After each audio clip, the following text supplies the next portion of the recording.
سبق نمبر 31 سورۃ البقرہ کا 32واں رکوع آیت نمبر 243 تا 248۔ قرآن مجید کی تلاوت حرفی لفظی اور با محاورہ ترجمہ بما تشریح حافظ محمد قاسم خان کی آواز میں۔ بسم اللہ الرحمن الرحیم۔ ألم تر إلى الذين خرجوا من ديارهم وهم ألوف حذر الموت فقال لهم الله موتوا ثم أحياهم إن الله لذو فضل على الناس ولكن أكثر الناس لا يشكرون۔ علم کیا نہیں، ترا دیکھا آپ نے، الی الذین ان لوگوں کی طرف جو خرجو نکل گئے، من دیارہم اپنے گھروں سے، وہم اور وہ، الوف ہزاروں تھے، حذر الموت موت کے ڈر سے، فقال پس کہہ دیا، لہم اللہ ان کو اللہ نے، موتو مر جاؤ تم، ثم پھر، احیاہم زندہ کر دیا ان کو، ان اللہ بلا شبہ اللہ، لذو فضل بڑے فضل والا ہے، علی الناس لوگوں پر، ولیکن اور لیکن، اکثر الناس اکثر لوگ، لا یشکرون شکر نہیں کرتے۔ پوری آیت۔ کیا آپ نے ان کو نہیں دیکھا جو موت سے ڈر کر اپنے گھروں سے نکل گئے تھے اور وہ ہزاروں کی تعداد میں تھے؟ اللہ نے کہا مر جاؤ، پھر انہیں زندہ کر دیا۔ اللہ تو لوگوں پر فضل کرنے والا ہے، لیکن اکثر لوگ ہی ناشکرے ہیں۔ وَقَاتِلُوا فِي سَبِيلِ اللَّهِ وَاعْلَمُوا أَنَّ اللَّهَ سَمِيعٌ عَلِيمٌ۔ وقاتلو اور لڑو تم، فی سبیل اللہ اللہ کی راہ میں، وعلمو اور جان لو تم، ان اللہ یہ کہ اللہ، سمیع علیم سننے جاننے والا ہے۔ پوری آیت۔ اور تم اللہ کی راہ میں لڑو یہ جانتے ہوئے کہ اللہ سننے جاننے والا ہے۔ من ذا الذي يقرض الله قرضا حسنا فيضاعفه له أضعافا كثيرة والله يقبض ويبسط وإليه ترجعون۔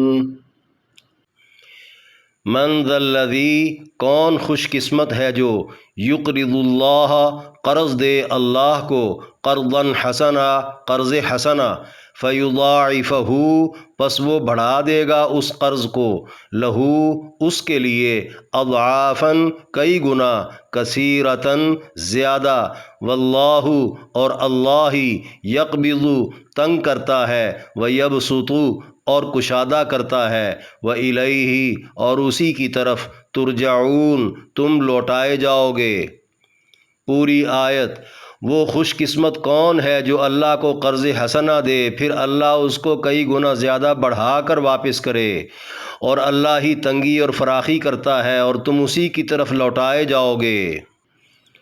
أَلَمْ تَرَ إِلَى الْمَلَإِ مِنْ بَنِي إِسْرَائِيلَ مِنْ بَعْدِ مُوسَى إِذْ قَالُوا لِنَبِيٍّ لَهُمُ ابْعَثْ لَنَا مَلِكًا نُقَاتِلْ فِي سَبِيلِ اللَّهِ قال هل عسيتم إن كتب عليكم القتال ألا تقاتلوا قالوا وما لنا ألا نقاتل في سبيل الله وقد أخرجنا من ديارنا وأبنائنا فلما كتب عليهم القتال تولوا إلا قليلا منهم والله عليم بالظالمين۔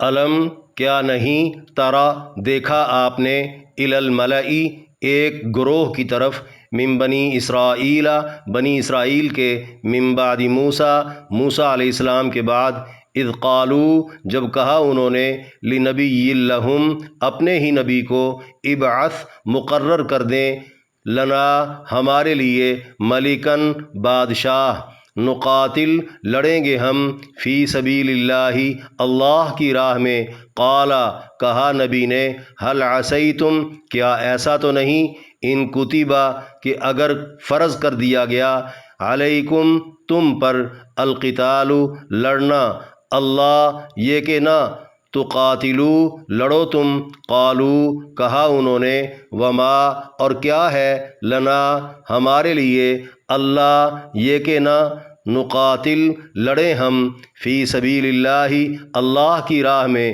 وقد اور تحقیق اخرجنا نکالے گئے ہم، من دیارنا اپنے گھروں سے، دار ایک گھر، دیار اس کی جمع، و ابنائنا اور اپنی اولادوں سے، فلما پس جب کتبہ فرض کر دیا گیا، علیہم اوپر ان کے، القتال لڑنا، تولوا پھر گئے وہ، الا قلیلا مگر تھوڑے، منہم ان میں سے، واللہ علیم اور اللہ جاننے والا ہے، بالظالمین ظالم لوگوں کو۔ پوری آیت۔ کیا آپ نے موسیٰ علیہ السلام کے بعد بنی اسرائیل کا وہ گروہ نہیں دیکھا جس نے اپنے نبی سے کہا کہ ہمارا ایک حاکم مقرر کر دیں تاکہ ہم اللہ کی راہ میں لڑیں؟ نبی نے فرمایا، کیا ایسا تو نہیں کہ تم پر لڑنا فرض کر دیا جائے اور تم نہ لڑو؟ انہوں نے کہا کہ ہمیں کیا ہے، ہم اللہ کی راہ میں کیوں نہ لڑیں جبکہ ہمیں ہمارے گھروں سے اور ہماری اولادوں سے نکال دیا گیا ہو۔ سو جب لڑنا ان پر فرض کر دیا گیا تو تھوڑے سے لوگوں کے علاوہ سب منہ پھیر گئے، اور اللہ ظالموں کو جاننے والا ہے۔ وقال لهم نبيهم إن الله قد بعث لكم طالوت ملكا قالوا أنا يكون له الملك علينا ونحن أحق بالملك منه ولم يؤت سعة من المال قال إن الله اصطفاه عليكم وزاده بسطة في العلم والجسم والله يؤتي ملكه من يشاء والله واسع عليم۔ وقال اور فرمایا، لہم ان کو، نبیہم ان کے نبی نے، ان اللہ بے شک اللہ نے، قد بعث مقرر کر دیا ہے، لکم تمہارے لیے، طالوت کو، ملکن بادشاہ، قالو کہا انہوں نے، انا یکون کیوں کر ہوگی، لہو اس کے لیے، الملک بادشاہت، علینا ہم پر، ونحن اور ہم، احق زیادہ مستحق ہیں، بالملکی بادشاہت کے، منہ اس سے، ولم یؤتا اور نہیں دیا گیا وہ، ساعتن وافر، من المالی مال سے، قال فرمایا نبی نے، ان اللہ بلا شبہ اللہ نے، اصطفاہ چن لیا ہے اس کو، علیکم تم پر، وزادہ اور زیادہ دی ہے اس کو، بسطتاً وسعت، فی العلم والجسم علم اور جسم میں، واللہ یؤتی اور اللہ دیتا ہے، ملکہ اپنی سلطنت، من یشاء جس کو چاہتا ہے، واللہ واسع علیم اور اللہ وسعت والا علم والا ہے۔ پوری آیت۔ اور ان کو ان کے نبی نے فرمایا، بلا شبہ اللہ نے تمہارے لیے طالوت کو بادشاہ مقرر کر دیا ہے۔ بولے، ہم پر اس کی بادشاہت کیوں کر قائم ہوگی، حالانکہ اس سے کہیں زیادہ بادشاہت کے مستحق ہم ہیں، اس کو تو کوئی وافر مال بھی نہیں دیا گیا۔ نبی بولے، بلا شبہ اللہ نے اسے پسند کر کے تم پر چن لیا ہے، اور کہیں زیادہ اس کو علم و جسم میں وسعت بخشی ہے، اور اللہ جسے چاہتا ہے اپنی سلطنت عطا کر دیتا ہے، اور اللہ وسعت والا علم والا ہے۔ وقال لهم نبيهم إن آية ملكه أن يأتيكم التابوت فيه سكينة من ربكم وبقية مما ترك آل موسى وآل هارون تحمله الملائكة إن في ذلك لآية لكم إن كنتم مؤمنين۔ وقال اور فرمایا، لہم ان کو، نبیہم ان کے نبی نے، ان بلا شبو آیتا نشانی ملکی ہی اس کی بادشاہت کی، ان یأتیکم یہ کہ آ جائے تم تک، التابوت صندوق، فیہ اس میں، سکینتن تسکین ہے، من ربکم تمہارے رب کی طرف سے، وبقیتن اور باقیات ہیں، مما اس سے جو ترکا چھوڑ گئے، آل موسیٰ و آل ہارون موسیٰ اور ہارون علیہم السلام کی اولادیں، تحملہ اٹھا لائیں گے اس کو، الملائکۃ فرشتے، ان فی ذالک بلا شبو اس بات میں، لآیۃ لکم نشانی ہے تمہارے لیے، ان کنتم مؤمنین اگر ہوئے تم یقین رکھنے والے۔ پوری آیت ان کو ان کے نبی نے فرمایا بلا شبہ اس کی بادشاہت کی نشانی یہ ہے کہ آ جائے تم تک صندوق جس میں تمہارے رب کی طرف سے تسکین ہے، اور موسیٰ اور ہارون کی اولادوں کے ترکے میں سے کچھ باقیات ہیں، اسے فرشتے اٹھا لائیں گے، اسی بات میں تمہارے لیے نشانی ہے اگر تم یقین رکھنے والے ہوئے تو۔ اس رکوع میں درج 6 آیات کی تشریح۔ آیت نمبر 243، الم تر الی الذین خرجوا من دیارہم سے ولکن اکثر الناس لا یشکرون۔ فرمایا کیا آپ نے ان کو نہیں دیکھا جو موت سے ڈر کر اپنے گھروں سے نکل گئے تھے اور وہ ہزاروں کی تعداد میں تھے، اللہ نے کہا مر جاؤ، پھر انہیں زندہ کر دیا۔ یعنی جب باطل دشمن سے جنگ کی نوبت آئی تو وہ موت سے ڈرتے ہوئے اپنا علاقہ ہی چھوڑ کر بھاگ گئے تھے۔ قرآن نے اس واقعے کی مزید تفصیلات نہیں بتائیں کیونکہ قرآن نصیحت کی کتاب ہے، تاریخ کی نہیں۔ البتہ حافظ ابن جریر طبری رحمہ اللہ نے حضرت عبداللہ ابن عباس رضی اللہ تعالیٰ عنہ اور بعض تابعین سے کچھ روایتیں نقل کی ہیں جن سے پتہ چلتا ہے کہ یہ بنی اسرائیل میں سے کسی نبی کی امت کا واقعہ ہے۔ جان بچانے کی خاطر جس مقام پر پہنچ کر ان ہزاروں لوگوں نے پناہ لی وہیں ان کو موت نے آ لیا۔ عرصہ دراز کے بعد اللہ کے ایک سچے نبی حضرت حزقیل علیہ السلام کا وہاں سے گزر ہوا تو انہوں نے اللہ سے پوچھا یہ ماجرا کیا ہے؟ چنانچہ اللہ کے حکم سے نبی نے بکھری ہوئی ہڈیوں کو جب مخاطب کیا تو وہ نبی کے سامنے جڑتے ہوئے زندہ ہو گئے، جس کا ذکر موجودہ بائبل میں بھی ہے۔ عربوں میں یہ واقعہ بڑا مشہور و معروف تھا، اسی شہرت کی بنا پر اللہ نے آغاز آیت میں فرما دیا کیا آپ نے ان کو نہیں دیکھا؟ مطلب اس سچے اور مشہور واقعے سے بھلا کوئی انکار کر سکتا ہے؟ سو قرآن نے تفصیل بتانے کی بجائے نصیحت آموز پہلو نمایاں کر دیا۔ آئیے واقعے میں درج کچھ نصیحتوں پر غور کرتے ہیں۔ پہلی یہ کہ اللہ کا حکم مان کر دشمن قوتوں سے جہاد کرنا چاہیے، پیٹھ پھیر کر بھاگنا نہیں چاہیے۔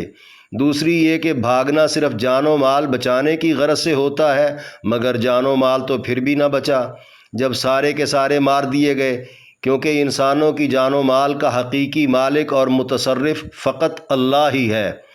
تیسری یہ کہ موت دینے کے بعد دوبارہ زندہ کرنے پر اللہ قادر ہے، اگرچہ بروز قیامت سب مردوں کو عمومی طور پر وہ زندہ کرے گا، مگر اس عقیدے کو پختہ کرنے کے لیے دنیا میں بھی کبھی کبھی اس کی مثالیں دکھاتا رہتا ہے۔ چوتھی یہ کہ موت اسباب کی محتاج نہیں اور نہ زندگی تدبیروں کی محتاج ہے۔ اللہ کا حکم آ جائے تو زندگی بچانے کی ہزارہا تدابیر کے باوجود بغیر کسی ظاہری سبب کے بھی موت واقع ہو جاتی ہے، لہٰذا اللہ کے راستے میں جان و مال لٹانے سے بھاگنا کسی صورت مفید نہیں بلکہ سراسر نقصان ہے۔ آخر میں فرمایا اللہ تو لوگوں پر فضل کرنے والا ہے لیکن اکثر لوگ ہی ناشکرے ہیں، یعنی جان و مال کے ذریعے جہاد کرنے میں قوموں کی زندگی کا جو یقین اللہ نے دلایا ہے، اس کے برعکس جہاد سے روگردانی کر کے لوگ خود ہلاکت میں مبتلا ہو رہے ہیں، اللہ کے ناشکرے بن رہے ہیں، ورنہ اللہ تو لوگوں پر فضل چاہتا ہے۔ آیت نمبر 244، وَقَاتِلُوا فِي سَبِيلِ اللَّهِ وَاعْلَمُوا أَنَّ اللَّهَ سَمِيعٌ عَلِيمٌ۔ فرمایا اور تم اللہ کی راہ میں لڑو یہ جانتے ہوئے کہ اللہ سننے جاننے والا ہے۔ یعنی پچھلی آیت میں جو واقعہ بیان ہوا اس سے نصیحت حاصل کر کے دین دشمنوں سے لڑنے کے لیے ہر وقت کمر بستہ رہنا چاہیے، یہ جانتے ہوئے کہ اغراض دنیا کے لیے بہانے بازی کی ہر بات کو اللہ سننے والا اور دل میں چھپی ہر چالاکی کو اللہ جاننے والا ہے۔ آیت نمبر 245 من ذا الذی یقرض اللہ سے وإلیہ ترجعون تک فرمایا وہ خوش قسمت کون ہے جو اللہ کو قرض حسنہ دے پھر اللہ اس کو کئی گنا زیادہ بڑھا کر واپس کرے، یعنی جان کی طرح مال بھی جہاد میں لگتا ہے، لہٰذا بات سمجھانے کے لیے بہترین انداز اختیار کیا گیا کہ مال کو اللہ قرض حسنہ کے طور پر اپنے ہاں جمع رکھے گا اور پھر کئی گنا بڑھا کر واپس کرے گا۔ قرض حسنہ وہ قرض ہے جس کا دینے والا اس کی واپسی مقروض پر چھوڑ دے اور دے کر کسی قسم کا احسان نہ رکھے اور اس کے بدلے میں اپنا کوئی حق نہ سمجھے اور مقروض کو محتاج نہ جانے اور کسی کے آگے تذکرہ تک نہ کرے۔ یہاں پر اللہ خود مسلمان کا مقروض بن رہا ہے جو مسلمان کے مال کو بطور قرض حسنہ اپنے ہاں جمع رکھے گا اور اپنی مرضی سے جب چاہے گا واپس کرے گا۔ مسلمان اللہ پر احسان نہیں جتائے گا اور اس کی جلد واپسی بھی یعنی دنیا میں ہی صلے کا تقاضا نہیں کرے گا۔ مسلمان اکیلا دے تو چھپا کر دے گا، اگر سارا مجمع دے رہا ہو تو پھر یہ بھی اعلانیہ دے گا، اور دینے کے بعد مسلمان شوخی نہیں مارے گا، کسی سے تذکرہ تک نہیں کرے گا۔ اللہ کائنات کے خزانوں کا مالک ہے، وہ اپنی شان کے مطابق کئی گنا اضافے کے ساتھ جب قرض لوٹائے گا تو بندے کے وارے نیارے ہو جائیں گے، کیونکہ اس وقت بندہ سخت محتاج ہوگا۔ جب کوئی بندہ کسی محسن کا احسان نہیں بھول سکتا تو بندوں کا رب کیسے احسان فراموش ہو سکتا ہے۔ قرآن کی دیگر آیات میں 1 روپیہ خرچ کرنے کا بدلہ دہائیوں میں، پھر سینکڑوں میں، اس کے بعد ہزاروں لاکھوں میں اور بعض روایات کے مطابق کروڑوں میں بیان ہوا۔ نبی علیہ السلام بدلہ بڑھانے کے لیے مسلسل دعائیں کرتے رہے، آخر میں آیت آ گئی انما یوفی الصابرون اجرہم بغیر حساب، صبر کرنے والوں کو پورا اور بغیر حساب کے بدلہ دیا جائے گا۔ آخر میں فرمایا اور اللہ ہی تنگی اور فراخی کرتا ہے اور تم اسی کی طرف لوٹائے جاؤ گے، یعنی جیسے دنیا میں کسی کو غریب تو کسی کو امیر رکھا ہوا ہے، ایسے ہی آخرت میں نیکی کا بدلہ کئی گنا بڑھا چڑھا کر دینا اللہ کے لیے کوئی مشکل نہیں، کیونکہ اللہ دونوں جہانوں کے خزانوں کا اکیلا مالک ہے، سب نے لوٹ کر اسی کی طرف جانا ہے۔ دنیا میں دیے گئے قرض کی واپسی وہی ہوگی جس کا مشاہدہ ہر کوئی کر لے گا۔ یاد رہے مقروض سے اضافے کے ساتھ قرض کی واپسی کا مطالبہ قرض خواہ کے لیے سود ہے جو کہ حرام ہے۔ یہ ضابطہ بندوں کے درمیان ہے، بندے اور اللہ کے درمیان ہرگز نہیں۔ اللہ سے جتنا مرضی مانگا جا سکتا ہے کیونکہ اللہ اسباب کا محتاج نہیں۔ ویسے بھی قرض خواہ کی طرف سے بغیر مطالبے اور شرط کے مقروض قرض کی واپسی کے ساتھ خود سے کچھ انعام دے دے تو یہ حرام نہیں۔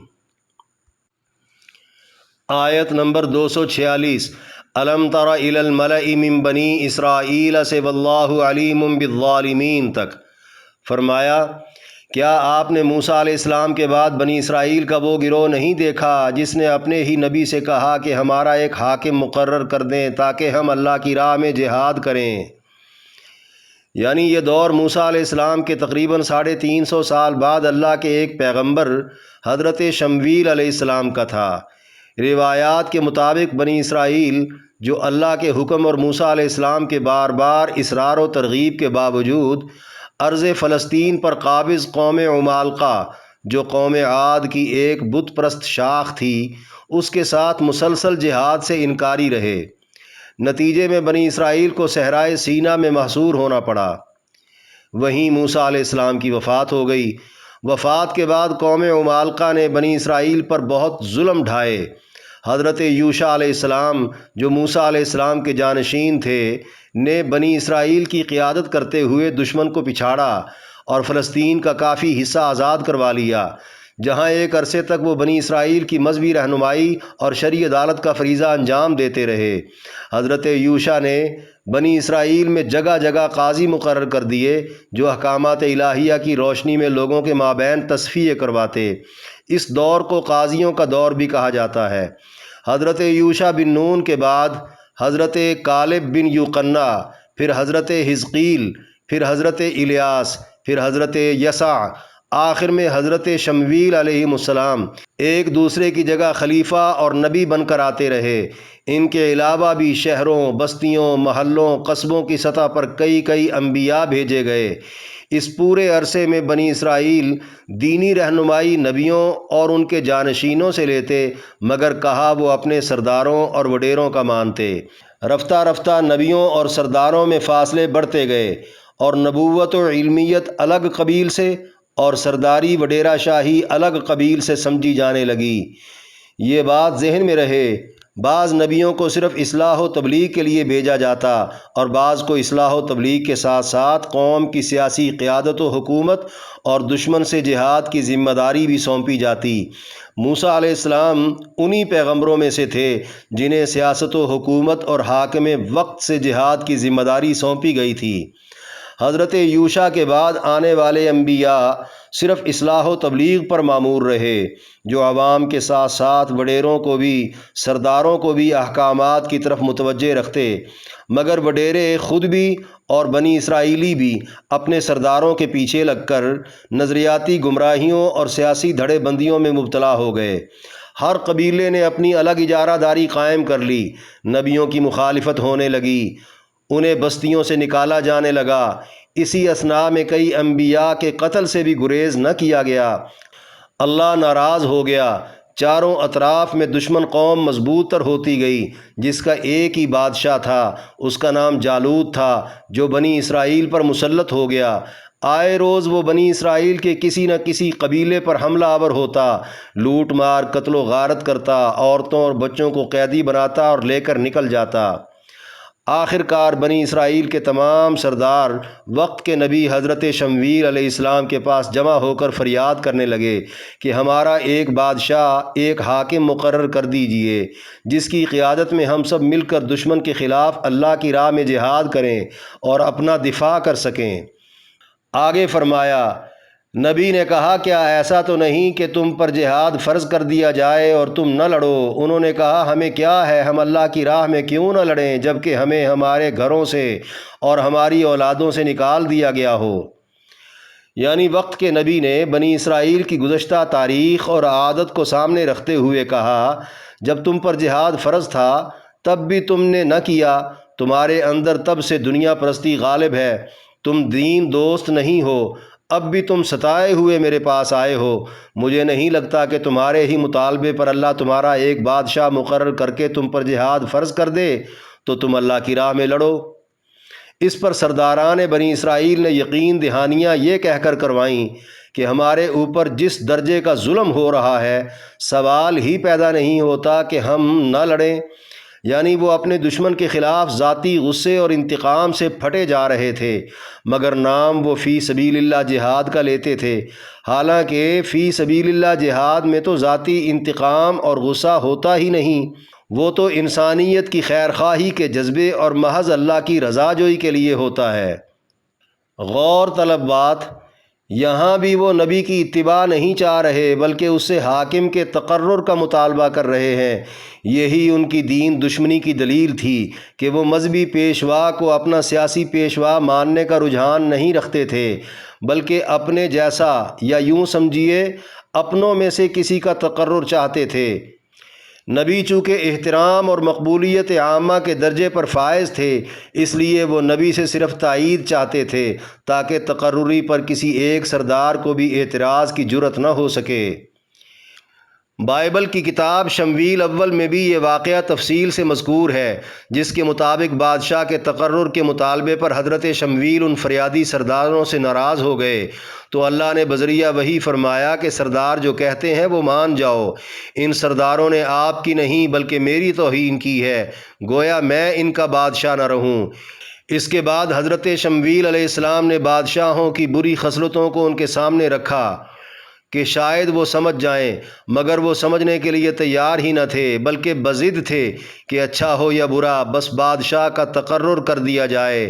اس پر حضرت شمویل نے فرمایا ٹھیک ہے، تم بھی اور مقرر ہونے والا بادشاہ بھی اگر مل کر اللہ کی پرستش اور تابعداری کرتے رہے تو بہتر ہوگا، ورنہ اللہ کا ہاتھ ویسے ہی تمہارے خلاف بھی اٹھے گا جیسے تمہارے پچھلوں کے خلاف اٹھا تھا۔ یہ مضمون بائبل کا ہے، باب 12 آیت 12 تا 23۔ آخر میں فرمایا سو جب لڑنا ان پر فرض کر دیا گیا تو تھوڑے سے لوگوں کے علاوہ سب منہ پھیر گئے، اور اللہ ظالموں کو جاننے والا ہے۔ یعنی بادشاہ کے تقرر کے بعد اسی بادشاہ کی قیادت میں جوں ہی لڑنے کا حکم آیا تو پھر وہی ہوا جس کا اندیشہ پیغمبر کو پہلے سے تھا کہ چند لوگوں کو نکال کر باقی سب منہ موڑ گئے۔ یہی ظالم لوگ ہیں، اللہ ایسے ظالموں کو جاننے والا ہے۔ آیت نمبر 247 وقال لهم نبیہم ان اللہ قد بعث لکم طالوت ملکا واللہ واسع علیم تک فرمایا، اور ان کو ان کے نبی نے فرمایا بلا شبہ اللہ نے تمہارے لیے طالوت کو بادشاہ مقرر کر دیا ہے، یعنی بطور بادشاہ حضرت طالوت کا تقرر من جانب اللہ ہو گیا۔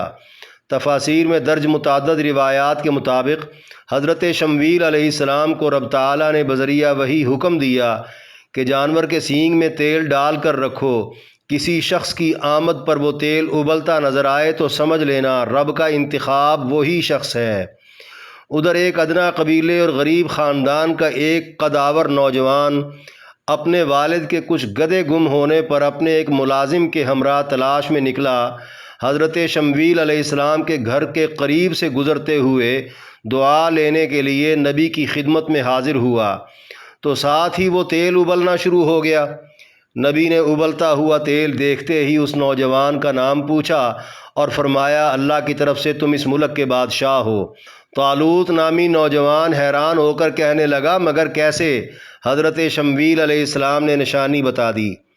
حضرت شمویل علیہ السلام نے تمام سرداروں کا اجلاس بلا کر بطور بادشاہ طالوت کی تقرری کا اعلان کر دیا اور سب کو طالوت کی اطاعت کا حکم دے دیا۔ آگے فرمایا وہ بولے ہم پر اس کی بادشاہت کیسے قائم ہوگی حالانکہ اس سے کہیں زیادہ بادشاہت کے مستحق ہم ہیں، اس کو تو کوئی وافر مال بھی نہیں دیا گیا۔ یعنی بنی اسرائیل کے سردار حکم سنتے ہی اعتراضات کرنے لگے کہ اس کا خاندان ایسا بھی نہیں جس میں پہلے کبھی کوئی نبی ہوا ہو یا کبھی کوئی وڈیرا یا سردار ہوا ہو، اور ویسے بھی یہ کوئی بڑا مالدار آدمی نہیں لگ رہا۔ اس کے برعکس دولت، شہرت، حسب، نسب اور تجربہ و صلاحیت غرض ہر لحاظ سے کہیں زیادہ بادشاہت کے لائق تو ہم ہیں۔ یاد رہے آج بھی لوگوں کے ہاں معیار یہی ہے، جبھی تو حکمرانی ہمیشہ مخصوص خاندانوں میں ہی رہتی ہے۔ چودھریوں کے مقابلے میں ناداروں کو ہمیشہ اجنبی ہی سمجھا گیا۔ آگے فرمایا نبی بولے بلا شبہ اللہ نے اسے پسند کر کے تم پر چن لیا ہے اور کہیں زیادہ اس کو علم اور جسم میں وسعت بخشی ہے، یعنی یہ لوگوں کا نہیں بلکہ اللہ کا پسندیدہ انتخاب ہے۔ اللہ کا انتخاب ہمیشہ تعلیمی قابلیت اور جسمانی اوصاف پر ہوتا ہے، کیونکہ یہ وہ خوبیاں ہیں جن کا تعلق انسان کی ذات سے وابستہ ہے، جبکہ مال و دولت آج ہے تو کل نہیں۔ یہاں علم سے دین کا، جہاد کا، حکمرانی، دور اندیشی، باریک بینی اور دانائی کا علم مراد ہو سکتا ہے، اور جسم سے جسمانی ڈیل ڈول، قد کاٹھ، بہادری اور ذہنی صلاحیت مراد ہو سکتی ہے۔ ان تمام خوبیوں میں اللہ نے حضرت طالوت کو ان کے ہم عصر لوگوں کی بنسبت کہیں زیادہ وسعت بخش رکھی تھی۔ آخر میں فرمایا اور اللہ جسے چاہتا ہے اپنی سلطنت عطا کر دیتا ہے، اور اللہ وسعت والا علم والا ہے، یعنی اللہ کی عطا کو کوئی روک نہیں سکتا اور اللہ کے انتخاب میں کوئی عیب نہیں نکال سکتا، کیونکہ اللہ وسعت والا اور علم والا ہے۔ آیت نمبر 248 وقال لهم نبیہم ان آیت ملکہ سے ان کنتم مؤمنین تک فرمایا ان کو ان کے نبی نے فرمایا بلا شبہ اس کی بادشاہت کی نشانی یہ ہے کہ آ جائے تم تک وہ صندوق جس میں تمہارے رب کی طرف سے تسکین ہے، اور موسیٰ اور ہارون کی اولادوں کے ترکے میں سے کچھ باقیات ہیں، اسے فرشتے اٹھا لائیں گے۔